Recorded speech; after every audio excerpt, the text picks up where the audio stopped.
The fault. We believe that all men are created equal. To the magnificent mosaic that is America. From radio beacon to radio beacon. I have a dream today. Change has come to America. Believe it. Knock, knock. Who's there? It's a figment of your imagination. Randi Rhodes Show. Turn up your mind. That it was as if a chill had descended on that front row. You had seen a lot of kind of chatty talk between the Clintons and the Obamas, the Carters. But when Donald Trump sat down, the greeting that he was given by Barack Obama and Michelle Obama was about as cold, about as cool as it could have been. It seemed like they exchanged hello, morning, and that was it. And at that point, they all stopped talking to each other. And obviously, yes, I agree with Ed, this is the greatness of America, but there also is a reality, and there are some ill feelings among some of the people in the front row. And I have to say that where you usually have a president's club and even people that ran against and maybe one beat the other, that doesn't seem to have been extended to President Trump when you see them sitting in that front row. What a funeral. It's still going on. Breaking news, George H.W. Bush still dead. Still above ground. Still above ground. He's on a train now. He's on a train. It's 4141. I mean, what a funeral this is. This is just incredible, you know. There was as much sorrow yesterday over the president we have as the president we lost. Oh, my God. Did you see that yesterday? Did you see that? I mean, that is amazing. That people kept looking over and seeing Donald Trump sitting in the front row and bursting into tears. I mean, Dick Cheney was sitting behind. He looked like he wanted to torture Donald. He looked like he wanted to render him and take him somewhere, you know. Dan Quayle looked like, he was sitting there thinking, I misspelled potato and my political career was over. Look at this man.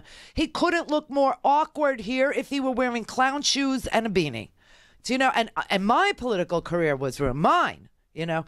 It was just unbelievable. But what does it say about this country? What do you think it says when the most joyful and heartfelt moments about America are enjoyed at a funeral?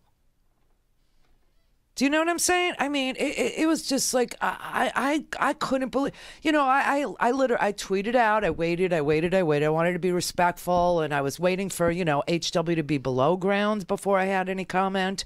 But that seems like it's never going to happen. You know, it just, it's like, it's been a week. So, I think Jews have this right. You know, you die, you get put in the ground. You know, you sit around on a box. Some people cover the mirrors, so you can't even complain about how you look, kind of thing. It's not about you anymore. It's about being alone in your thoughts with this, you know, memories of this person, and people give you deli. They bring you deli platters, you know. I mean, I think it's a good way. But Trump's got to be livid because here was the military parade. Here it was. I mean, it was amazing. Every branch of the service, at every stop that the casket made, military came out, people saluted, people were 21 guns saluting. You know, we actually had that. We had the Battle Hymn of the Republic was played. Hail to the Chief was played. America the Beautiful was sung. And all that. And everybody just couldn't believe how sad they were when they looked over and saw Donald Trump is the president. I mean, it was a smart move for the Bushes to allow Trump to attend, because if he wasn't there, then he would have been bombarding everybody with his tweets. Low energy, what's the 1,000 points of light thing? I never understood it. You know, these warmonger, whatever, right? So I tweeted last night because I actually watched W give his eulogy.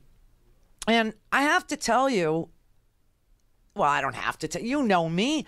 There is nothing that W did, from crashing the economy, which, by the way, seems to be making a comeback. But there was nothing W did, from declaring war on an unarmed nation to attacking Afghanistan after the Saudis attacked us, to closing the Bin Sultan Air Base in Saudi Arabia as a response to Osama bin Laden's request, after 9/11 to do so. He did it to spiriting away the bin Laden family after 9/11. I mean, there was like nothing he did. The torture, I think you know how disgusting that all was, and that 7 low-ranking reservists were the ones who paid the price in Leavenworth for what, was being ordered at the highest levels of government, how it always offloads from the most powerful to the least powerful, and the least powerful always pay for the mistakes and the bad judgment of the powerful. It happens in the economy, it happens in the military, it happens with torture programs, it happens in war. It's just the way our system is set up. But Bush took, advantage of all of it. And I just, I had nothing in common with this man. Nothing I approved of when this man did it. Nothing he said was inspiring to me. Everything he seemed to be, doing was based on lies about anthrax and weapons of mass destruction and aluminum tubes that looked like beach furniture. You know what I mean? And this is why we had to go into Iraq, when we know that that was a remnant of HW taking Saddam out of Kuwait. Also lied about the reason for going into Kuwait, said that Saddam was in there and he was taking babies out of incubators and throwing them on the floor. Yeah. And it turned out that the person that delivered that message was a PR person, not a military person, not a person with the administration. It was a PR person that was hired to sell the war. And he had his Gulf War, and we lived through Scud Studs, and we lived through, and then Saddam got to live. He got to stay there and blah, blah, blah. And then Saddam threatened the life of HW. And W decided, for my dad, I will get even. And this is why we invaded Iraq. 5,000 deaths later, I'm still pissed. So there was nothing he could say or do or anything like that. But I did watch the eulogy yesterday, and I have to say, for a brief moment, I could identify with 43. I could identify with the President of the United States, who I disagreed with on everything he ever said or did. Just the way he comported himself, and the vice president that he hired. Do you know? Just disgusting. But yesterday I watched this, and for a brief moment, I was with him. And it felt good. But I just don't think I'll ever get there with Donald Trump. Because I don't think this moment of decency is something that Trump will ever have. Oh, what just happened? Oh, all my videos are gone. They're loading. But what does that say? Where I'm getting my relief about politics and global, disorder and decision. What does it say that I'm getting my relief, my joy, my unity from W? To us, he was close to perfect, but not totally perfect. His short game was lousy. He wasn't exactly Fred Astaire on the dance floor. The man couldn't stomach vegetables, especially broccoli. And by the way, he passed these genetic defects along to us. Finally, every day of his 73 years of marriage, Dad taught us all what it means to be a great husband. He married his sweetheart. He adored her. He laughed and cried with her. He was dedicated to her totally. Wow. In his old age, Dad enjoyed watching police show reruns. The volume on high. All the while holding Mom's hand. After Mom died, Dad was strong, but all he really wanted to do was hold Mom's hand again. Of course, Dad taught me another special lesson. He showed me what it means to be a president who serves with integrity, leads with courage, and acts with love in his heart for the citizens of our country. Wow. When the history books are written, they will say that George H.W. Bush was a great president of the United States, a diplomat of unmatched skill, a commander-in-chief of formidable accomplishment, and a gentleman who executed the duties of his office with dignity and honor. In his inaugural address, the 41st President of the United States said this: "We cannot hope only to leave our children a bigger car, a bigger bank account.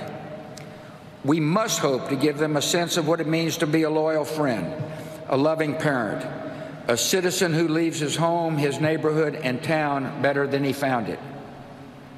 What do we want the men and women who work with us to say when we are no longer there? That we were more driven to succeed than anyone around us? Or that we stopped to ask if a sick child had gotten better and stayed a moment there to trade a word of friendship? Well, Dad, we're going to remember you for exactly that and much more. And we're going to miss you.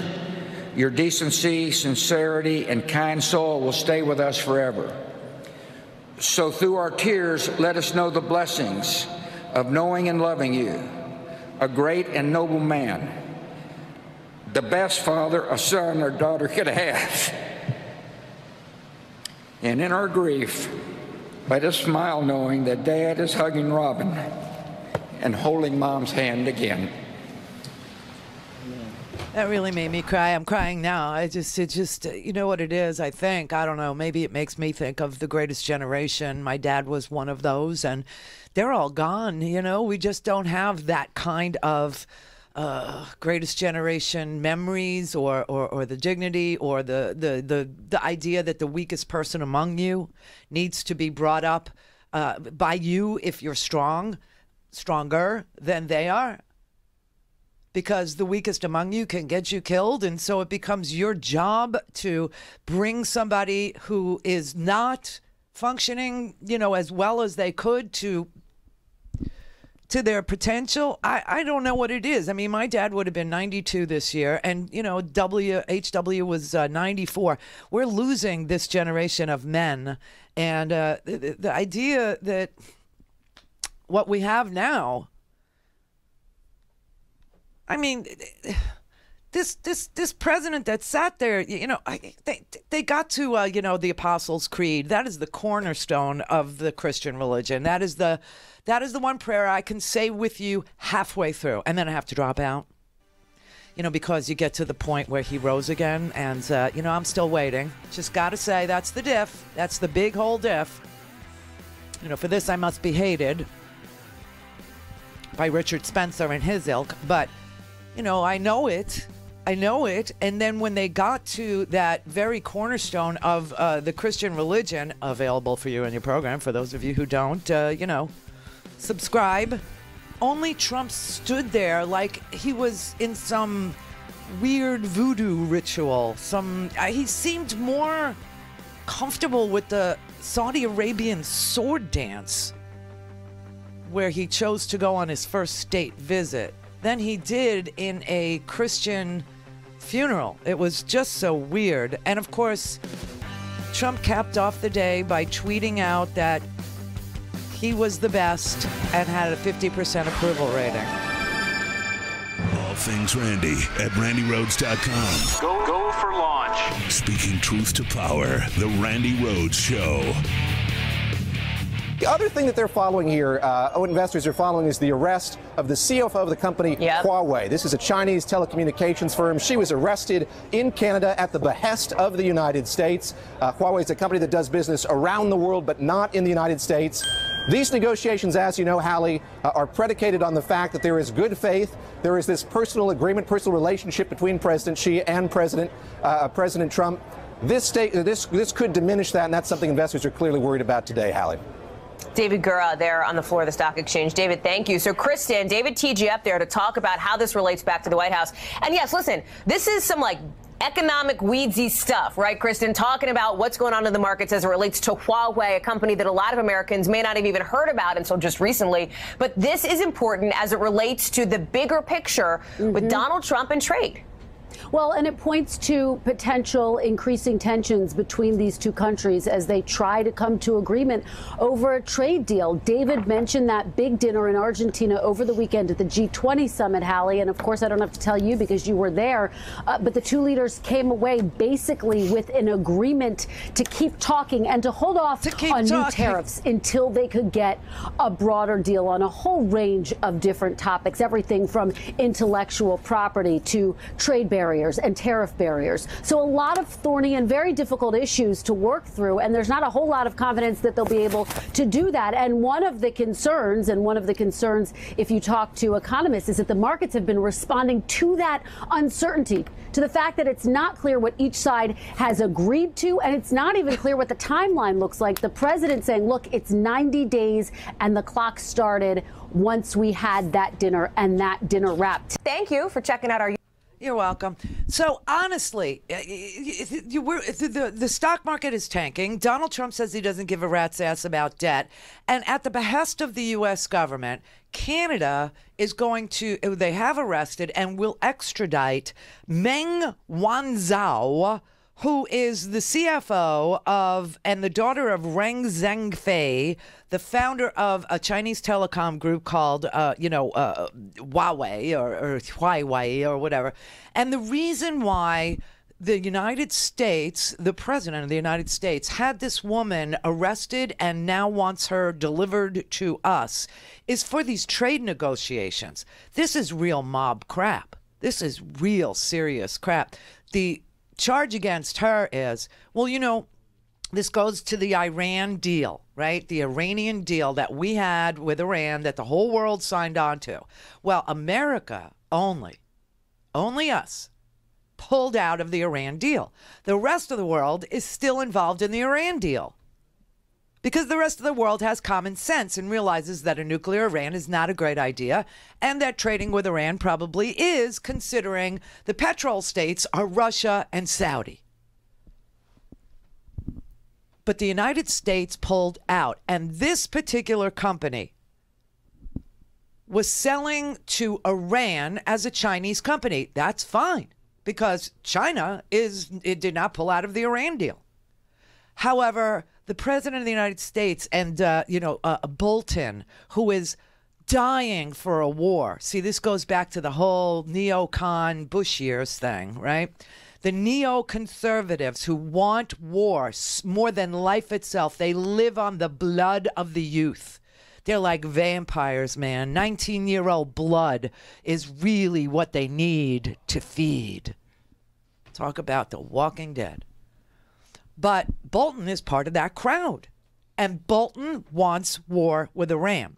So they finagled this charge against this woman who is president, CFO of this Chinese telecommunications company, which does no business with the United States. I mean, they buy chips from us, but not enough that it's going to do anything to our markets, right?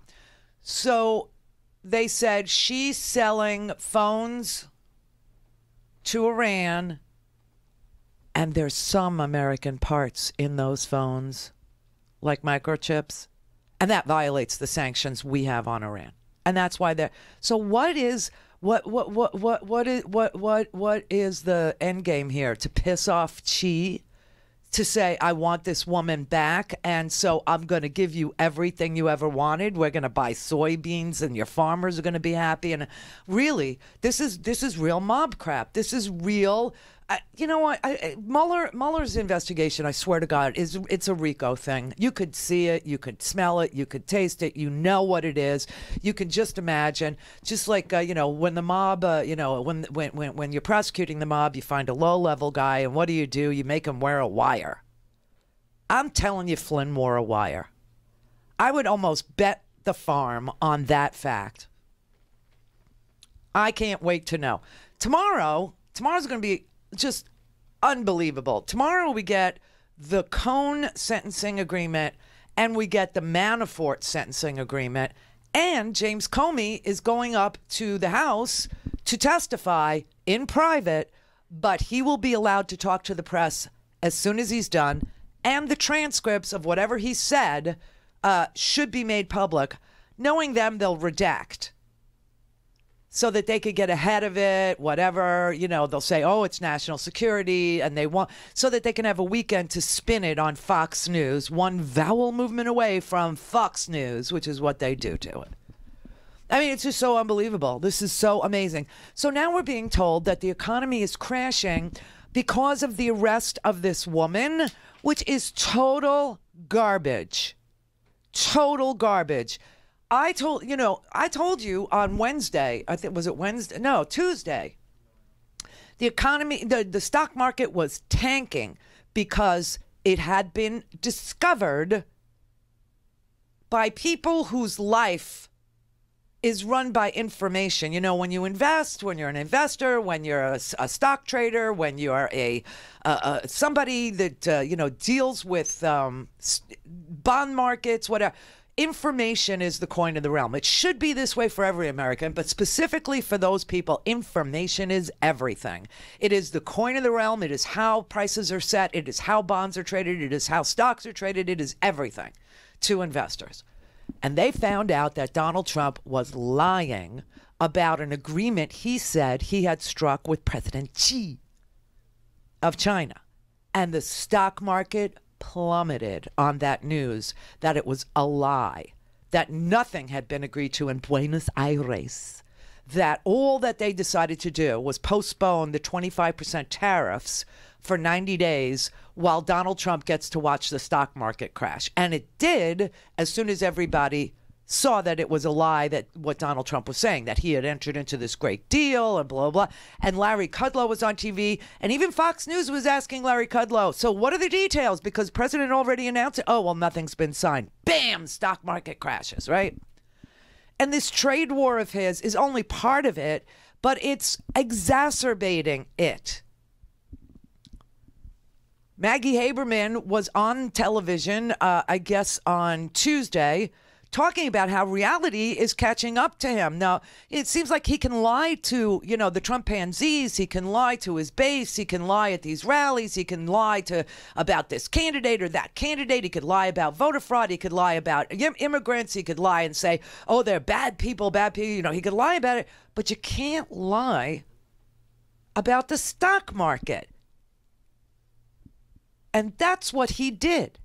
Not to sound naive or anything, but I believe President Xi meant every word of what he said at our long and hopefully historic meeting, all subjects discussed. Now, we know why the president is saying this. The stock market dropped nearly 800 points yesterday because the investors don't know what the heck happened at that dinner. Right. They don't know what happened, and they don't know what the president is hoping to communicate, because he came out and he said all kinds of things that were at odds with what his own White House is suggesting.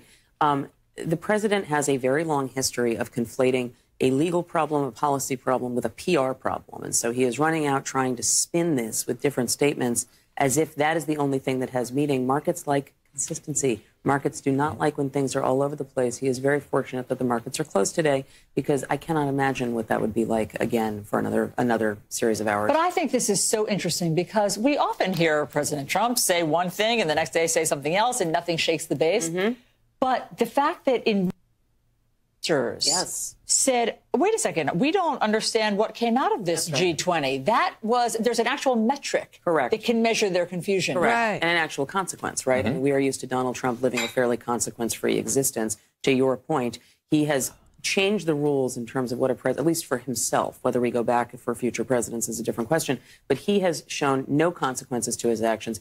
This is a real one, and the economy is going to impact his reelection. It just is. I think it's more, to an extent, saying that we don't know what you're saying, is that we don't believe what you're saying. Sure, and that's another consequence of when you frequently say things that are not true. When you say two things that are diametrically opposed, sometimes in the same 60 seconds, it's not as if everybody is not paying attention. And for somebody who has tried to paint his own version of reality, reality is catching up with him. Yes, it is. And the investors are the ones who need reality. They need numbers. They need to know what was agreed to. They need to know what trade looks like. They need to know whether we're growing or not his lies about, oh, well, the debt doesn't matter because these tax cuts will pay for themselves because we're going to have incredible growth. And it looks as if our economy and the global economy is slowing down. Slowing down. You would think that Donald Trump would care about this. You would think that there'd be a statement. And when today the stock market opened, and by it was down what 400 or 500 points. At one point, yes, it was down 700 at one point, and by afternoon trading, it was back to about 400 down. And you would think that the president would say something, that, you'd have Kudlow on the TV, or you would have, somebody. No, nobody's saying jack crap. And I'll tell you something else. The whole economy is slowing. And it's going to happen on his watch. And you can see what's going on today by looking at little telltale signs, little things that you should pay attention to. Remember in 2007, I was sitting on the radio and I was telling you we're going into a recession. And people would call me up and start yelling at me. A recession means 2 quarters of negative growth and we haven't had that and you're a liar. And then 2008 on September 15th, the whole freaking economy crashed. How did I know we hadn't had 2 quarters of negative growth? They were correct in that there was no 2 quarters of negative growth in 2007. So how did I know? There's this little trick that people do who care about their 401ks, who care about their retirement savings. You don't have to be like a big fancy investor, which I certainly am not. But it has to do with bond yields. If you buy treasuries, if you buy bonds, then even if you don't, this will make sense to you. If I'm buying a short-term bond, meaning I get paid because I let you tie up my money for 2 years, I would expect that I would get less at the end of the 2 years than if you said to me, I'll pay you to tie up your money for 10 years. Right? That's normal, that the short term pays less than the long term tying up of your money. When the short term goes higher in the return than the long term, something's wrong with the economy. And that has happened. It's called the yield curve. And they say the yield curve inverts, meaning the short term is, let's say the short term pays 2%. The long term should pay 5% or 4% because you're asking me to let you use my money for a longer period of time. And I would expect a better payout for tying up my money that long. Well, all of a sudden, we have the inverted yield curve. That is the most worrying thing with Treasury yields, and that is what we have today. During a healthy economy, yield on a 30-year bond should be 3 points higher than on a 3-month bill. Should be. On December 3rd, 2018... that was the day the stock market crashed, right? The Treasury yield curve inverted for the first time since the last recession. The yield on the 5-year note, 5, was 2.83, and that was lower than the 3-year. The 3-year was 2.84. I mean, it's just 1/10 of it's 1/100th of a tenth of a percent. But the 3-year was paying more than the 5-year. December 4th, it got worse. The yield on the 5-year went down to 2.79. The yield on the 3-year was 2.81. So there was 2/100th of a tenth. Okay, investors are saying the short-term economy does not look good.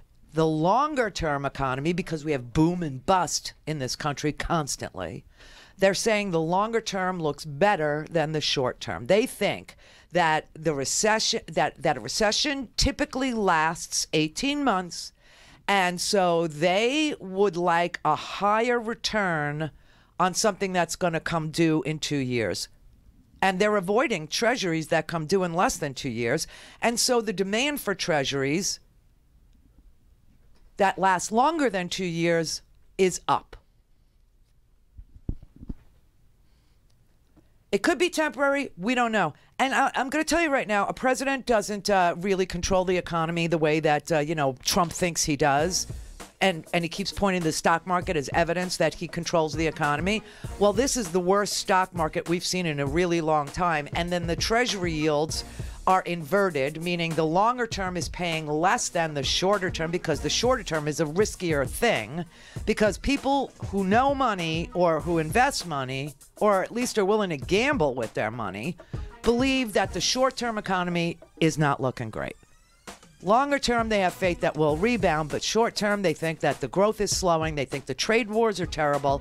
They think this president's management of the variables he can control, like the debt and the interest payment on them, is terrible. And when Donald Trump was asked about the debt, which is just a piece of our economy, he said he didn't care about the national debt because the crisis will occur after I'm gone. Call in, connect. To speak to Randi, call 561-270-3844. 561-270-3844. All right, Xavier in Los Angeles. What up, Randi? You. Oh, hold on. Let me put the speaker here. One moment, please. How may I direct your call? Thank you for calling. This is lunch hour. Please call back. What? Nothing. Oh, my God. I was about to say, hey, it was better before. Go back to where you were. Donate. What? I'm just saying. Oh, Randi, I had to correct you, too, real quick. It's not Xavier, it's Xavier. So like eggs. Xavier. Xavier. Yeah, like eggs. Right. Randi, I appreciate your show. Love it, love it, love it. I got 3 comments and then just one quick question. All right. So Bush choking up, that 3 seconds, that did make me tear up. Second of all, I believe the fake president will draw the biggest attention ever when he dies. He is the biggest attention whore, and he will get what he's always wanted, but it's going to be in death. Okay, and then real quick. I can't understand you. I mean, I get where you're, that you're talking about the funeral, but I can't really understand you. Your phone, your phone. It's my phone. Oh, it's wrong. Here. Sounds like you're calling from Mars. Can you hear me now? Yeah. A little bit better? Yeah. Oh, maybe it's his charger. I'm sorry about that. Okay. So what part did you understand? Okay, so I kind of understood you said that I choked up because Bush gave the eulogy. Yeah, cried for he choked up for 3 seconds about his dad. And? Yeah, it made me cry too. Yeah, it did. It did. It shows that he's a person, And yes, it shows that he has a heart. Okay, and it shows that he's a son, and it shows that it showed love. It showed absolute love, and no matter what I think about that family, I have to say the love affair between Bush and 41 and his wife, that was insane. I mean, I want that. Yeah, what, 70-something years 73. Together? 73 years together. They made it through the death of a child. She died when she was 3. A lot of people break up over stuff like challenges like that. And he was devoted to her. His whole life, was about her. They had a great sense of humor. They laughed together. They cried together. The service he did give to the country was exceptional. I disagreed with almost everything, that he did in foreign policy, but he did pass the Americans with Disabilities Act and some other, good things. Anyway, it got to me, and I think it got to me because my dad was one of those guys.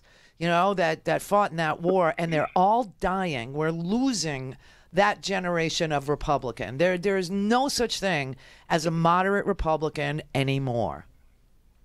Right. Now, compared to when Trump dies, how is he going to be remembered? How do you think? Oh, man, I hope they cremate him and throw him out the building. I really do. I hope they get it. Oh, I hope Melania just says, you know what? This whole week of thing, I'm not doing it. I got the money. I suffered enough. I'm cremating him, and I'm throwing him off the 58th floor. When you talk about a celebration, that's going to be a true celebration. It will not be no mourning. I'll tell you. I don't usually take joy in the death of a person, but one of the people, one of the people that I actually said enjoy where you're going, and I looked down and waved goodbye was Jerry Falwell, and I think I will have that reaction when the Trumpster does. A lot of happy faces. One last quick thing here. The Super Bullet solid golden ticket, I believe, is going to be Beto for president. 2020. Kamala Harris. Kamala. Yeah. VP. And the reason why, real quick, Beto has the energy. He's skateboarding and all that stuff, so he feels all the up-and-coming young voters. Kamala, a lot of the young voters won't really appreciate her high intelligence and lawyer stuff and all the other stuff. So I believe she can do a lot more in the background. What do you think? I have no idea what 2020 is going to look like yet. I really don't know. I'm just waiting for the new Congress to be seated so that we can have an investigation. And once we actually get the transcripts of what really went on, and once we get the testimony of the Kushners and the Cohens in public, and once we actually find, I think that people will be looking for a leader who understood everything that went on. More than they will for somebody who is, a great orator. Do you know what I mean? I think it might change the mood. Right. And we may be wanting somebody serious. Well, someone that puts the Democrats. We're going to have it's going to be an easy job to investigate everything that's been going on, because any person that's just been watching and paying attention can easily figure it out themselves. Yeah. So it's going to be a walk in the park. And all the blame game, and Trump is just really killing himself. You'd be surprised, though, Zav. You'd be surprised. I was watching the alternative universe that's known as Fox News, and they literally are telling their audience that because Flynn got no jail time, he didn't do anything. Oh, wow. I swear. Oh, my gosh. Oh, yeah. Oh. It's a whole alternative universe over there. It is. I swear to God, I could. Here, listen. This is Laura Ingraham. Just listen. I don't think it's helpful to attack Mueller every day. And I don't. I tend to look at what they produce. After 18 months, and you got this guy in a vice grip for 18 months. Unless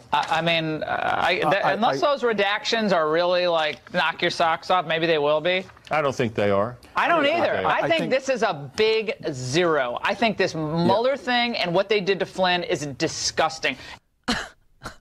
Wow. Now, there's a big red flag. If Mueller is looking for you to have no jail time, I'll take that over some wish-washy. Maybe I might get a pardon. Even that pardon is limited. Listen, it's so weird because they know what was in that thing. Okay, if they read it, and I know that through her whining, she must have read it. She had to have read it, and she's sitting there with Jason Chaffetz, who was part of this investigation when he was still serving. So he knows there's collusion. He knows every damn bit of it, and she's sitting there saying, "Oh well, they gave him no jail time because he didn't do anything, and what they did to him was disgusting." There are 3 separate investigations that are redacted in these documents. 3 different ones. If I were Jared Kushner and I saw the words Michael Flynn called the Russians to veto a piece of UN business having to do with Israeli settlements, I would be, if I were Jared Kushner, freaked out that was in there. And she's not stupid, okay? She's just drunk all the time. Right. Well, the Twitter storm, like you said, there's a 2-day delay, but the Twitter storm has already started from Trump. Oh, please. Who cares? I'm so tired of him and his Twitter, because he's already, implicated himself in obstruction by dangling pardons and saying that people who cooperate with law enforcement are bad people, and people who don't cooperate with law enforcement are good people. People who talk to Mueller are rats, and they're a whole family of rats, and people who don't talk to Mueller have guts, and they're strong like Roger Stone, who is disgusting. He is a vile human being. I mean, this president operates like he's a capo. And the sad part is, all he is a two-bit money launderer for the capos. That's your mob boss. He's loyal. He's no mob boss. But he's no mob boss. He's a wannabe, never will be hack. He's not even good at that.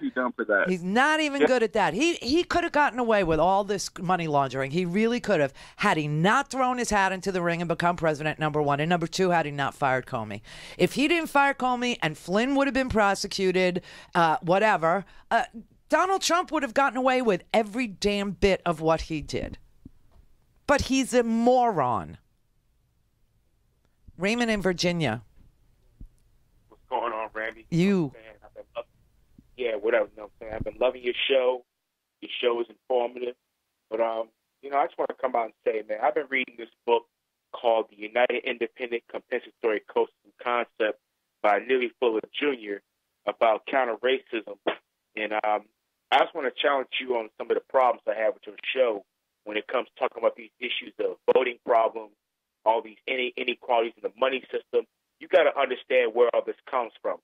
Who runs the country? Who what? Who runs the country? Who controls the money? Who controls the politics? It's white people who classify themselves as white, who are white supremacists.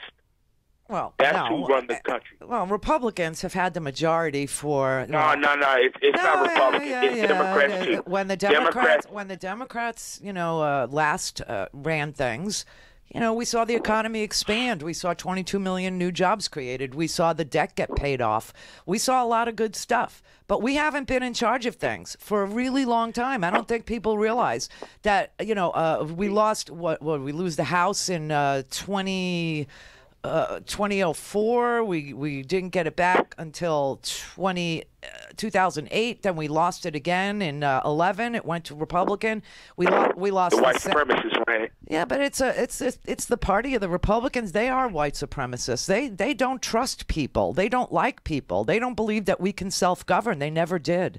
The Dixiecrats, who are the racists, became Republicans as soon as you had a Democratic president pass the Civil Rights Act. The first thing that they did when they got the majority was gut the Voting Rights Act, right? And you got a Supreme Court to go along with it. So it's not all white legislators that have it in for African Americans or brown people or even Jews. No. It is a political party, and this political party of the GOP, they hate the working guy. They particularly hate black people, and they particularly hate brown people. There's just no question about it. I mean, they make laws that keep brown people incarcerated in a massive way, and then when you get out of jail, they don't want to give you back your voting rights for the rest of your life. Why would that be? That's the sixth area of people activity, politics. That's people relationships. Well, here's the thing. Here's the thing. If you believe that it's all white people, then you need to run for office. No. I didn't say all white people. Well, you did. There are three populations in the known universe. There are white, they're non-white, and they're white supremacists. Racist man and racist woman. What you have here is a racist man and racist woman in positions of power. You have a racist man and racist woman who both died. One racist man to be actually buried in that, what you call that garbage flag you call the American flag, which is no such thing. What? The religion of what are you talking about? Okay, I have no idea what you're talking about.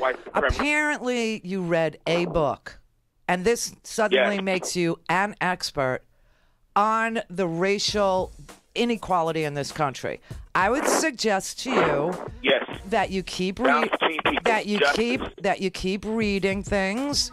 I suggest that you read James Baldwin. I suggest that you read. No, we don't read that faggot. We're not going to read that faggot. Okay, you're not going to say that on my show.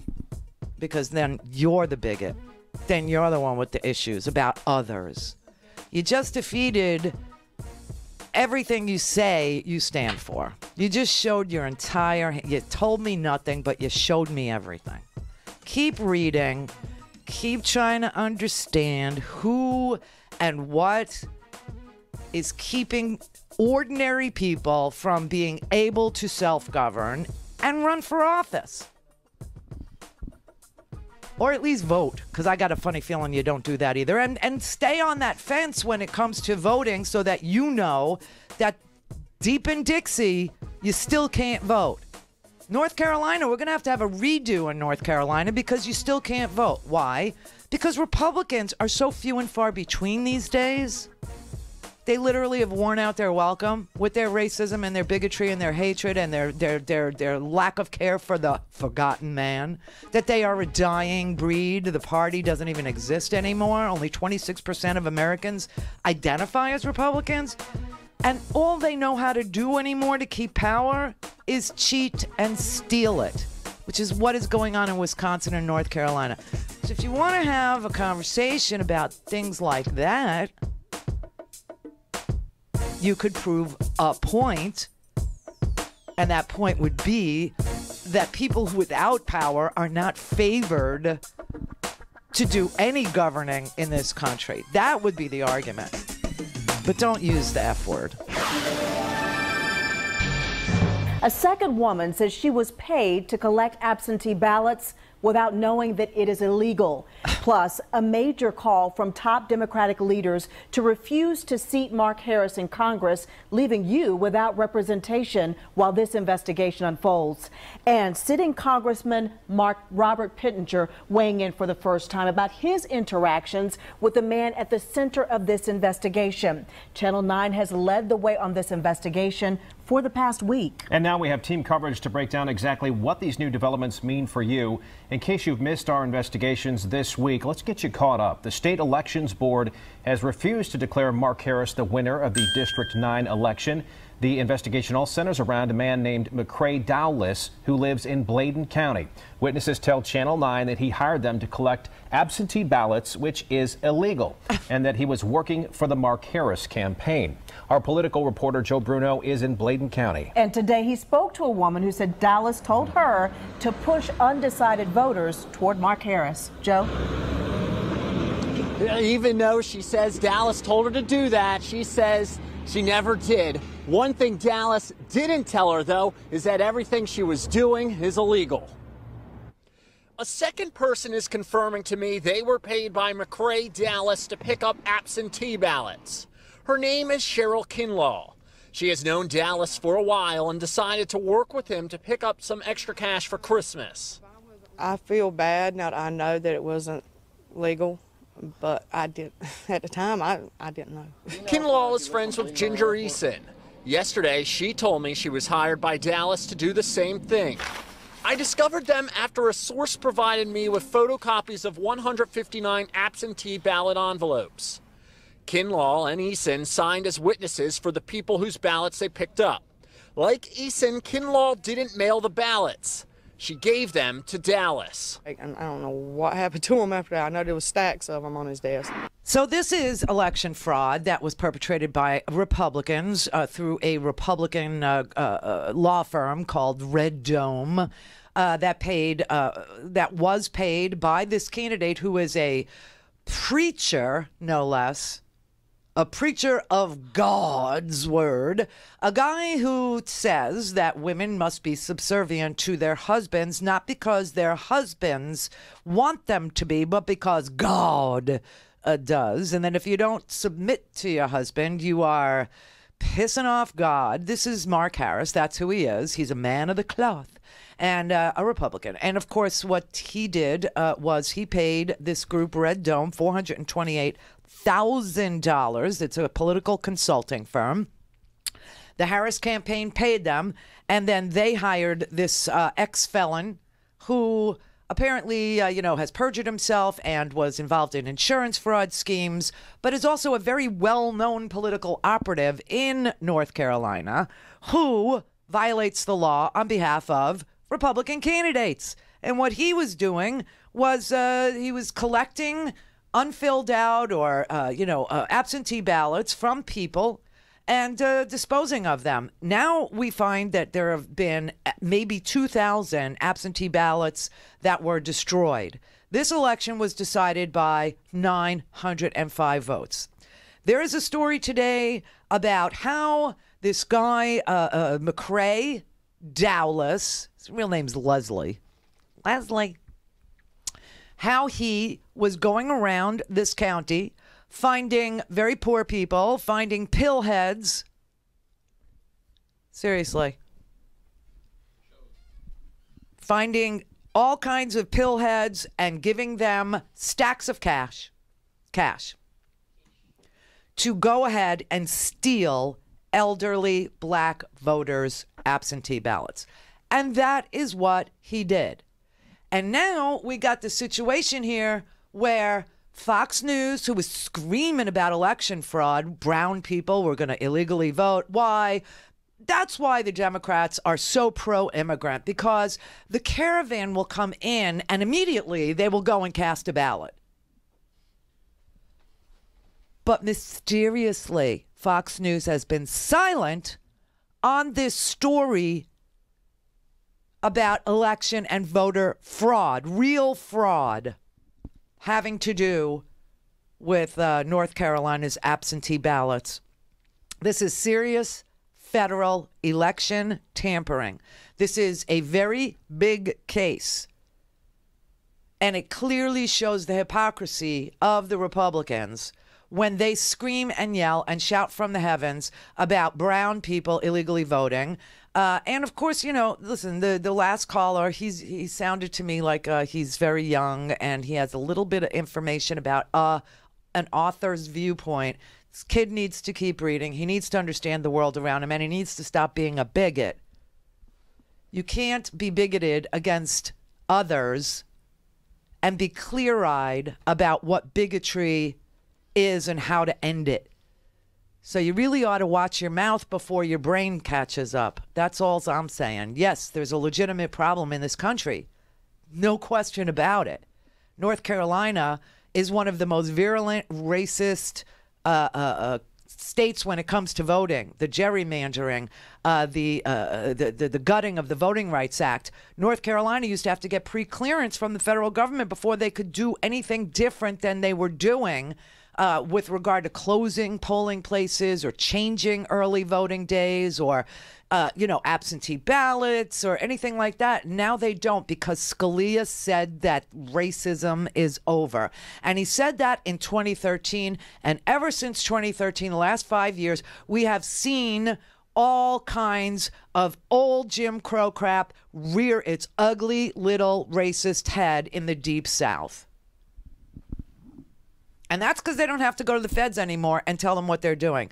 But the accounts of various women now. You have another woman, her name is Jessica Karen Dowless, and another woman named Lisa Britt, and they are speaking out too, and they said that the state election board really should consider a new election between Mark Harris and Dan McCready, who is the Democrat vying for this congressional seat, because these two women happen to be both related to McCrae Dowless, and they have told their story, and they have said that what they were being asked to do by their relative was the lowest level of voter fraud. And they're facing charges for what they did. Jessica Dowless described a small office at the intersection of two highways where she was working for preacher Mark Harris's congressional race. She said she worked there for 2 months and it was really chaotic in there. She said one worker, quote, was so fucking high the other day, she passed out at the fucking computer. One of the workers who collected absentee ballots from residents was a pillhead, she said. Dowless, whose husband is distantly related to McCrae, Leslie Dowless, described herself as a housewife who needed a part-time job. She said she was one of 6 employees. She said she worked 6 days a week tallying the number of Democrats and Republicans who had recently voted. And there were times she said she didn't really understand what she was doing or what the purpose of her job was. Yeah.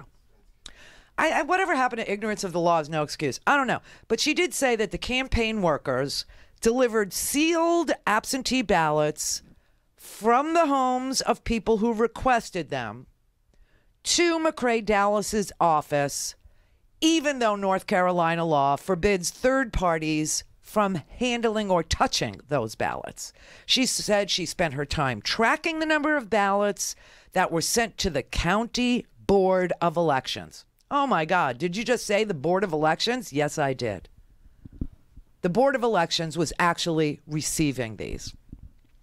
She would tally up the number of absentee ballots that were collected by the employees of McCrae Dallas. And then McCrae would keep the Harris campaign updated on the latest figures. She said she was also asked to note the race of the voters and their party affiliation. Quote, my job was at the office and I read emails and counted how many Republicans and Democrats and non-affiliated people voted every day. I added up how many people voted that day and I wrote it on a piece of paper and then they read it. I don't know what they did with it. McCrae was the only one who saw it. I would go down each page and count how many black Republicans, white Republicans, and I did the opposite. Black Democrats, and add them up and then calculate the percentage of how many people voted that way each day. She says that one of the women that worked for McCrae Dallas received a car as payment a week after she started, and another employee got a van. She said Mark Harris was writing him checks left and right. That's Jessica Dallas saying that, referring to McCrae. She said she never saw the checks. She said he, quote, paid me a certain amount in cash, and then the Board of Elections paid me the rest. The Board of Elections paid her the rest. The director of the Board of Elections of the Bladen County Board of Elections, her name is Valeria Peacock, and she was asked by BuzzFeed News if she paid Jessica Dallas.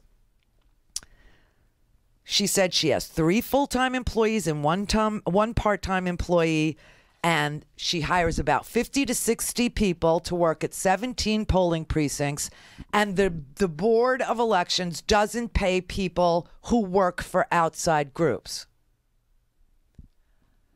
Unfortunately for Miss Peacock, public records that became available yesterday show that Jessica Dallas was paid $240 by the Bladen County Republican Executive Committee.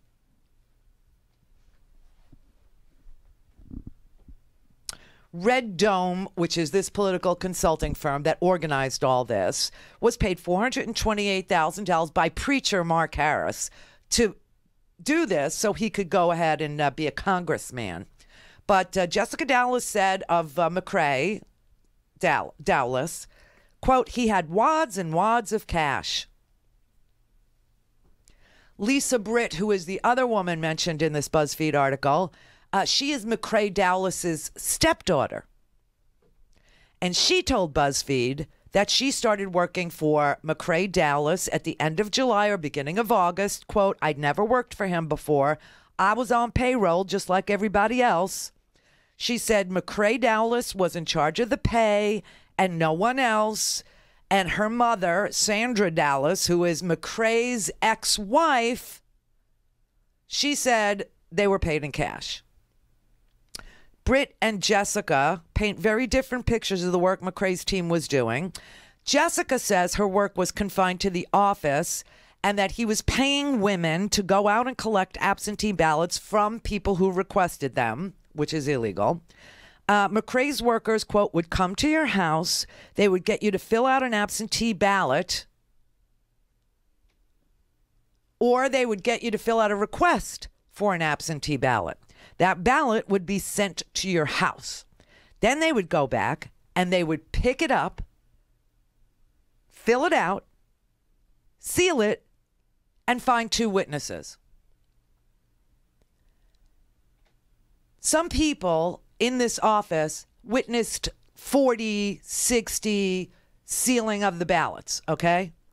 They brought them in and they said for me to witness them. And I told McCrae I didn't want to do that, but we had no one else, Jessica Dallas said. She apparently was referring to a state law that requires all absentee ballots be witnessed by 2 people. She said all the ballots she saw come into the office were already sealed. She goes by the middle name Karen. She said Britt was part of that operation, and Britt vehemently denies it. So somebody is aware of the illegality of their activity. Britt says, I didn't take any of them. Everybody thought they were helping Mr. Harris get elected. As far as going and telling anybody who to vote for, we weren't. It didn't affect me anyway as to how people voted. I'm not giving a statement to you that can cause me to end up in prison. I'm not really sure about the legal aspects, Britt said. She said she believed everything she was doing was legal.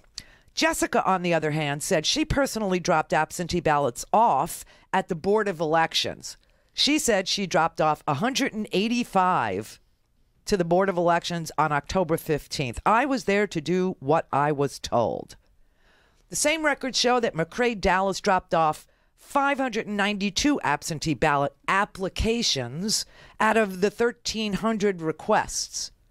Copies of 160 absentee ballots flagged as having common signatures were provided to BuzzFeed News.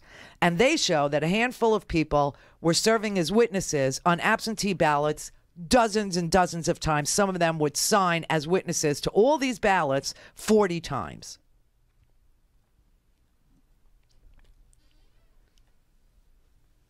Jessica Dallas told BuzzFeed News, McCrae only had ballots from people who were voting for Democrats. They were only Democrats. No Republican absentee ballots. Everything McCrae did was for Republicans. Shortly after that, she said she wasn't quite sure about that. Also, it seems as if McCrae's operation targeted black Democratic voters. Britt said, oh, no, that's not true. It's not really that anyone was targeted. It's that we were giving everyone the opportunity to vote. You got more people in low-income areas that don't have a vehicle to go to vote. If we were going to get those kind of people, we could have gone to the pig processing plant and got them when they were coming off of work. I don't know Democrat from Republican from a hole in my ass. That's not exactly true. Wisconsin's Republican-led House and Assembly, they just passed a bill to... Oh, that's Wisconsin. Oh, that's another one here. Weeks after the midterm elections, North Carolina's 9th District is embroiled in an election fraud investigation that could invalidate its results and lead to a whole new election. The 9th District was a battleground for Democrats and Republicans, with Republican Mark Harris running against Democrat Dan McCready. Mark's opponent, Dan McCready, is another extreme liberal trying to fool voters. President Trump won the district by 12 points in 2016, and it has elected Republican representatives for decades. But the race this year was an incredibly close one, and the unofficial vote count showed Harris with a razor-thin lead of 905 votes out of the more than 283,000 ballots cast. But as you can see tonight, Mark Harris has been elected as Congressman of the 9th Congressional District. You know, never trust anybody who talks about themselves in the third person. Can I just mention that? Can I just say that that's a big red flag for me? But yeah, they were collecting absentee ballots. One woman said she had only voted for 2 races, and they said, "Oh, don't worry, the rest of them aren't important. Just give me your ballot." And they were doing it. And the people that were working for this McCrae guy, who was a convicted felon, were being paid cash for pills. He was hiring like every drug addict in the area, every unplugged, and his relatives, obviously. He was hiring his ex-wife. He was hiring his stepdaughter. He was hiring a guy who was married into the a girl who was married into the family. We need another vote in North Carolina, and I got news for you. It's got to go back to the primary. It's got to go back to the primary because that was rigged too.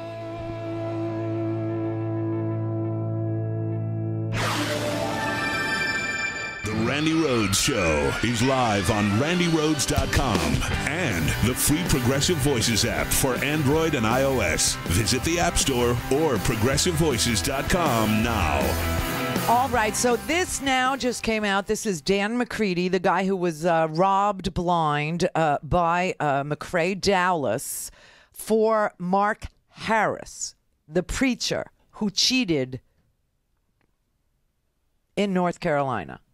Over the last week, we have seen the criminal activity come to light, and we have seen that my opponent, Mark Harris, has bankrolled this criminal activity. And so as of today, I am withdrawing my concession to Mark Harris. And furthermore, I call on Mark Harris to tell the American people exactly what he knew and when he knew it. That's it? Okay, good. So he has withdrawn his concession to Mark Harris because we see a criminal organization that was literally stealing and destroying absentee ballots that were sent to, very poor black neighborhoods in Bladen County. And now we're finding out that over 1,000 absentee ballots from Democratic voters may have been destroyed. So they can't even do a recount because they've been destroyed. Some North Carolina, Wake County, the district attorney there said, quote, "You're looking at several thousand, possibly 2,000 absentee ballot requests from this most recent election, and only about 40% of those have been returned." So 60% of 2,000 absentee ballots are just missing. The House of Representatives has actually said, the House Oversight Committee, the ranking member, because we don't have control of Congress yet, you don't hear any Republicans, you don't hear Fox News screaming and yelling and spitting out a spleen about voter fraud that really did happen. No, what you hear from is the ranking member, the vice ranking member of the House Oversight. The ranking member of House Oversight is Elijah Cummings, who is about to be the chairman, which is a great thing, because he knows all about Michael Flynn. He wrote a letter a year ago tomorrow about Michael Flynn and evidence he had about Michael Flynn and the Russians, etc., etc. But anyway, this is the number two who will become you'll have Elijah Cummings being the chairman, and he will be the ranking member. But now he's, in the minority. Anyway, it's Jerry Connolly of Virginia on the House Oversight Committee. He called for an emergency hearing on the allegations of voter fraud. And I hear nothing from Fox. I mean, they have been trying to, sniff out or discover, brown people, voting twice, or even white Democrats voting 5 times and 6 times, right? This is what Donald Trump said on the campaign trail, that, people just keep going in, they change their hat, they change their shirt, and they go and they vote multiple times. That does not happen. In-person voter fraud does not happen. But collecting absentee ballots and destroying them and keeping track of the party affiliation and the race of the people who are requesting the absentee ballots and then destroying their absentee ballots, that apparently does happen. Steny Hoyer, who is, going to be the House Majority Leader, he said that the Democrats will not seat Mark Harris until this investigation is resolved. He said, quote, "The allegation is of serious fraudulent activity on behalf of the Republican administrator, one or more, dealing with primarily absentee ballots. There is a very substantial question that must be answered." And nothing from Fox News. And they love to tell you about voter fraud. They love to tell you it's happening all over the place. Here it is happening. This is how it happens. And nothing. They're silent. Howard in Los Angeles. Hey, Randy. How are you? Good. So, remember me? I gave you the mushroom recipe. Oh, and the red wine. Yeah. Delish. Did you made it? Oh, yeah, I cook. So, anyway, I wanted to tell you about something even more insidious that they're trying to do in North Carolina. They're trying to pass some legislation now where the election boards are going to be, you know what I'm talking about? Yeah, they want to pass a law where they're saying, instead of having the Secretary of State and the local election supervisors in charge of local elections, they're trying to say, oh, well, let's have Democrats and Republicans get together and run, the election board. But the Democrats will run it during odd number years and the Republicans will run it in even numbered years. Yep. Right. Which is when you have presidential elections and when you have congressional elections. So the Republicans will be in charge during the meaty elections, and the Democrats can be in charge when you're, electing, the dog catcher. That's right. Yeah. Yeah. It's amazing. It is amazing. And see, this is the thing. But this is the thing about pre-clearance. This is why the Voting Rights Act is so important. When you take away the requirement for states to notify the feds when they are going to change their election systems or their election laws or their early voting days or their polling places or the makeup of an election board. They used to have to tell the feds because they have this bad habit of being racist. So when Scalia said, oh no, racism is over, you can gut the Voting Rights Act, all this crap started all over again. The day after the ruling. We haven't seen this crap in 5 years. We haven't seen this crap in our lifetimes. The last 5 years, you're seeing all this crap again. And that's because the Supreme Court decided we had a black president, racism is over. Yep. So just so you know, the very first bill, H.R. 1, that the Democrats are going to bring up in their very first days of being the majority in the House is going to be to rewrite and reinstate the Voting Rights Act. And paper ballots, so. Well, God only knows what'll be in there. I haven't seen it. I just know that they've put out a press release. I read it to you the other day about H.R. 1. It does a lot of things, and it all has to do with voting. It reinstates the Voting Rights Act and the pre-clearance requirements. It also makes the dark money have to disclose the donors, so you won't have like $30 million of Russian money being laundered through the NRA. Right? Yep. I mean, all these things have happened because the damn Supreme Court said racism is over and nobody meddles in elections. And I mean, really? That's gross. It's gross. And of course, you look at these other states, you look at Wisconsin, you look at Michigan, you look at Ohio, and you look at how they're losing, their Democratic governors and they're losing their Democratic secretaries of state. And what are they trying to do? They're trying to take the power away from the incoming Democratic governor and the incoming secretaries of state so that they can't oversee elections, so that they can't change. Like right now, you have same-day voter registration in, I believe it's Michigan, and the legislature in this lame duck session is saying, no same-day registration. We're going to reverse it, and now you got to be registered 2 weeks before.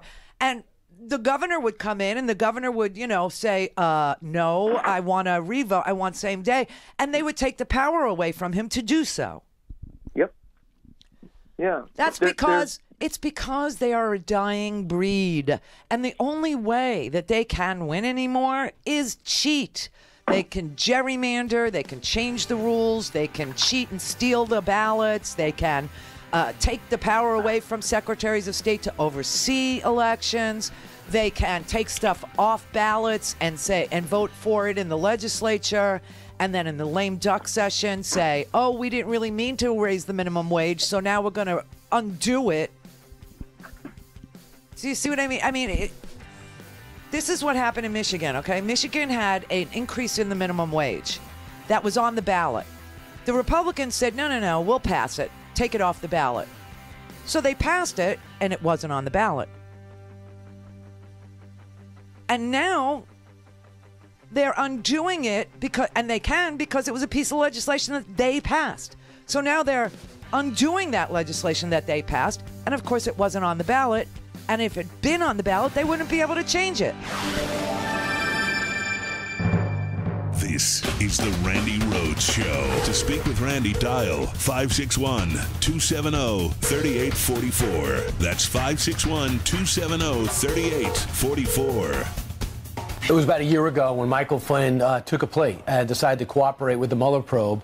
A lot of it has to do with the fact that, you don't become rich when you're a general. And he was being bled dry by legal fees. So he was National Security Advisor for a while. He got fired because he didn't tell the truth. Lost his house as a result, right? Right, yeah. He got fired because he didn't tell the truth about his talk with Ambassador Kislyak of Russia to Vice President Pence, who went on national television and said it. That's the story.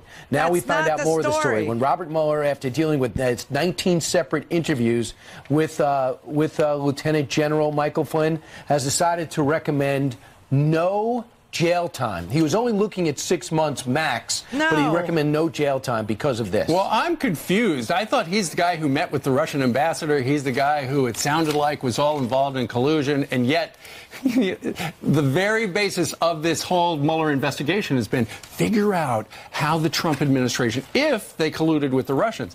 This was essentially the point person there during the transition, and if he's getting 0 jail time, that should tell you a lot about the state of collusion. But he got it because they claim that he's cooperating. So what did he say? We don't know because most of this stuff is redacted. But where's the collusion part? There is no mention of that. But there's no report yet. There's no mention of collusion so far. Fox and Friends, everybody. Yeah, there's no Trump Tower. Hello. The Trump Tower meeting alone is collusion, and Flynn happened to be at that Trump Tower meeting. Flynn was not looking at 6 months in jail. Flynn was looking at 60 years in jail. This is the swill that they peddle on the faux news. But I think I agree with you, Dan, and I would even go one step further and say the president himself should be extremely uncomfortable about this, not for his son or son-in-law as much as for himself. Do you think that any of Trump's inner circle's now going to get indicted? Yes. I don't know who, but I do know that Donald Jr. has told friends he expects to be indicted. Do you expect he'd be indicted? Yes. And what about Jared Kushner? I don't know about Jared Kushner. I think Jerry Corsi's going to be indicted. I don't know about Roger Stone. I mean, of course, he's been advertising his indictment all over the place. He's been basically begging for an indictment. Right. Of course, he's practically admitted to the crime by saying, well, I lied, but I didn't know it was a lie. Exactly. And why would you surrender your electronic devices to the government without making them get a warrant? It's beyond me. Right. Unless you thought you were going to be a journalist who'd get inside their investigation and report on it from the inside. Yeah, that's when they put a target on you. But I would think that Jared Kushner was someone who Flynn was having a lot of conversations with in early days and may be able to offer information on his filling out of the forms, the security forms, the FARA forms. The information to which General Flynn pleaded guilty almost exactly a year ago, December 1st last year, refers, I'm fairly confident, to Jared Kushner by one of those ambiguous names. You know, high campaign official #1. Yep. And if you read as I know you have, because I see it right in front of you, the submission this morning, you see that the government tells the court they are aware of other crimes the general committed for which they didn't charge him. Right. That's how helpful he has been to them. Exactly. So depending upon how you count these charges, General Michael Flynn is exposed to somewhere between 15 and 60 years in jail. And the federal government is saying 0. Yeah. When is the last time you saw the feds who indicted somebody say no jail time? Yeah. Almost unheard of. Yes, and it's because he cooperated and he's handing Mueller information on the Trump Tower meeting, on Jared Kushner's back channel efforts, on the Seychelles meeting, on, I mean, there's a whole host of things that Flynn was involved in. But faux news, oh no, because they gave him 0 because of his substantial cooperation through documents and other communications, which still suggests to me that man wore a wire like any low-level mob guy who got caught would do to bring in Paulie. Well, of course, Trump Jr. Why? Because it's the Trump Tower meeting. That was collusion. That was a conspiracy to collude to get stolen documents from the Russian intelligence agents who hacked into the DNC's computers and then offered that information to Donald Trump Jr. at the Trump Tower meeting, where Michael Flynn, Paul Manafort, Paulie Walnuts, and Jared Kushner were all, and Jr. were all in attendance. Of course, and you know Jared Kushner's on their radar screen because there's this redacted part that talks about the Israeli UN effort, right? That the United States was going to allow a vote on Israeli settlements in the Palestinian territories. And the resolution in front of the UN Security Council was to tell Israel to stop building settlements in the Palestinian territories. The United States had taken a position that it would not veto that resolution, and Jared was beside himself and went to Flynn, and Flynn went to Kislyak and asked the Russians to cast the veto. If I were Jared Kushner and I saw Israeli settlements as an issue to do with Michael Flynn, I would be peeing my pants. Get the diapers, Junior. Seriously. And I'm not the only, but Fox News, it's like an alternative universe. If you're like me and you grew up to revere an FBI agent, and the FBI comes to your house and maybe some crime took place in the neighborhood and maybe you have a little bit of information, but you don't quite fully recall everything, but you're pretty sure you do, the advice I have to give you now is don't talk to the FBI. Oh, my God. Oh, my God. And then last night, he had, I mean, this was just the most bizarre workarounds I ever saw in my life. And you know, before I play you what he said last night about the troops, this is an insult to the troops. Sean was never a troop. I was an airman, okay? I was in the Air Force. I just wanted to say that. None of us feel that upholding the Constitution is an insult to us. Nobody feels like having a national security advisor who's compromised by foreign governments is a good thing for the troops. I hate when they call us troops. But before I say that, I want to just show you this Washington Post article that came last night. This is sick. I'm not going to read you the whole thing, but I'm just going to give you a synopsis, okay? Lobbyists who were representing the Saudi government reserved blocks of rooms at Trump's D.C. hotel within 1 month of Trump's election in 2016. They paid for 500 nights at Trump's hotel for over a period of 3 months only, right? And who were they putting in these rooms? Veterans. Literally veterans groups. The veterans were being sent emails saying, come to Washington, help us lobby the government for something the veterans care about. And these veterans groups were responding, okay, I'll take a free trip to Washington. I'll go to Washington. And they were putting these veterans up at the Trump luxury hotel and treating them to dinners and drinks and all this stuff. And it turns out that the people who were footing the bill for our veterans to come to Washington to lobby the government was the Saudis. And you know what they were lobbying on? A piece of legislation passed the House and the Senate, and it was designed to allow the families of 9/11, I swear to God. It was a piece of legislation that allowed the families of 9/11 to bring lawsuits for monetary compensation from the Saudi government to them, because 15 of the 19 hijackers on 9/11 were Saudis. And so our Congress passed a piece of legislation called JASTA, okay? And it was a piece of legislation that said that the September 11 victims' families could sue Saudi Arabia for compensation. The Saudis hate that. And so they had to find someone more sympathetic or more lovable than the 9/11 families. And they decided to go through some Republican law firm and fly some veterans into the Trump hotels to lobby the government against the 9/11 families.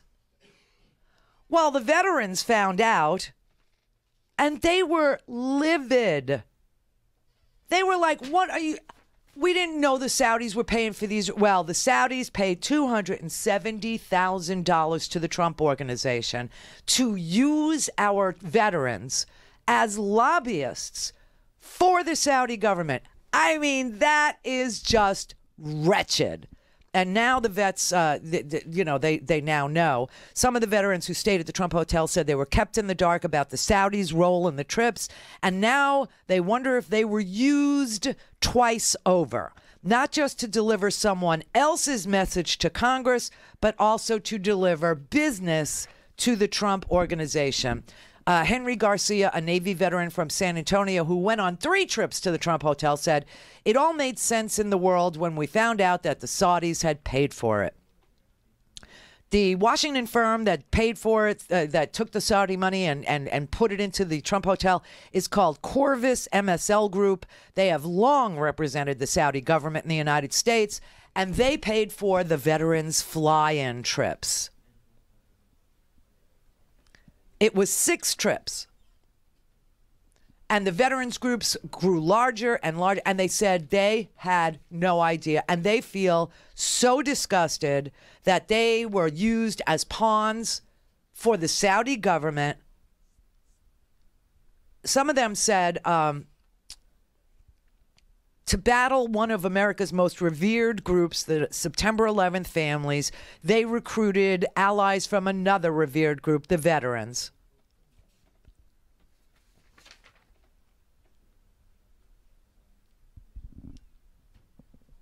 This is just vile. Okay, here's Sean Hannity. Loves the troops, right? If you're like me and you... Oh, no, wait. That's not it. Hang on. When we talk about process crime, wouldn't it be normal, because when you look at the date, December 2016, incoming National Security Advisor talking to his Russian counterpart, this is way over the line. Look, I'm going to go through this slowly. Yeah. If you believe in this constitutional republic, equal justice under the law, application of our laws, you ought to be very concerned tonight and outraged. General Flynn's entire life has been put in limbo for an entire year for this. I've read the entire report. They even used the Logan Act, and it actually rarely ever used or invoked. But Hillary and the Espionage Act, he's lost his house because he couldn't afford the attorneys. He had to sell his house. His life's work, 33 years of serving his country, washed down the drain for this, reputation destroyed for this. Nobody in the FBI thought this man lied. Comey didn't think so. McCabe didn't think so. Strzok, of all people, he didn't think so, and he interviewed Lieutenant General Flynn. 33 years of service, 5 years in combat in Iraq and Afghanistan, and this is the treatment, this is the thanks this country gives him? This is how we treat people? What kind of justice system is this? His house nearly faced bankruptcy, literally, and his world crashes before him and his entire family. And I would bet any amount of money that the only reason he signed this deal was, well, it's the same old system. Well, we might have to go after your son, worked with you, and, you know, then we're going to invoke the Logan Act, which nobody invokes, to go after him. So he could have made, instead of serving his country in the private sector, a lot more money. But now he has to sell his house, literally fall on the sword for his family. And don't forget, we know that they got through a lot of this information through what? We knew he was a victim of illegal surveillance, illegal unmasking, illegal leaking of raw intelligence. What? What about the people involved in those crimes? His rights were violated at every level. Now, this is a disgrace, and this is what we've been telling you, is a glaring example of a two-tier justice system in America. In Mueller's sentencing memo, it says, quote, senior government leaders should be held to the highest standards. Can we start with Hillary Clinton? It's so pathetic. He wasn't charged with violation of the Logan Act, okay? The counts against Michael Flynn amounted to anything from 15 to 60 years. He's lucky he wasn't charged under the Espionage Act, and that Mueller only charged him under a 1001, which isn't the Logan Act. It's lying to the FBI, which Sean Hannity, I just played you, told his audience you should do. You should lie to the FBI. If you know something about this Trump presidency and the FBI comes to you, make sure you lie. Don't tell them the truth, right?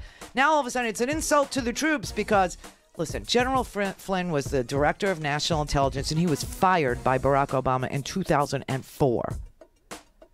Why 2008? Why Trump? No, 14 maybe, 14.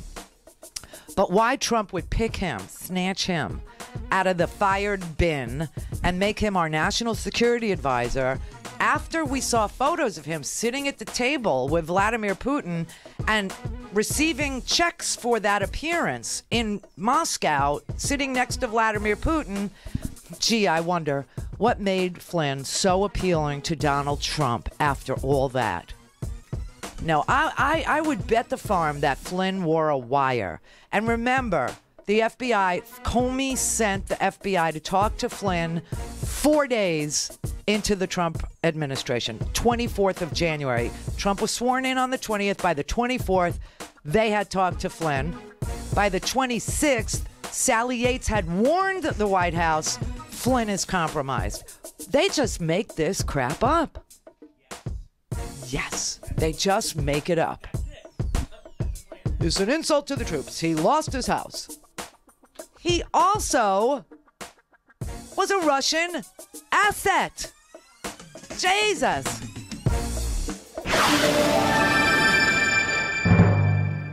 Buy a stinking podcast.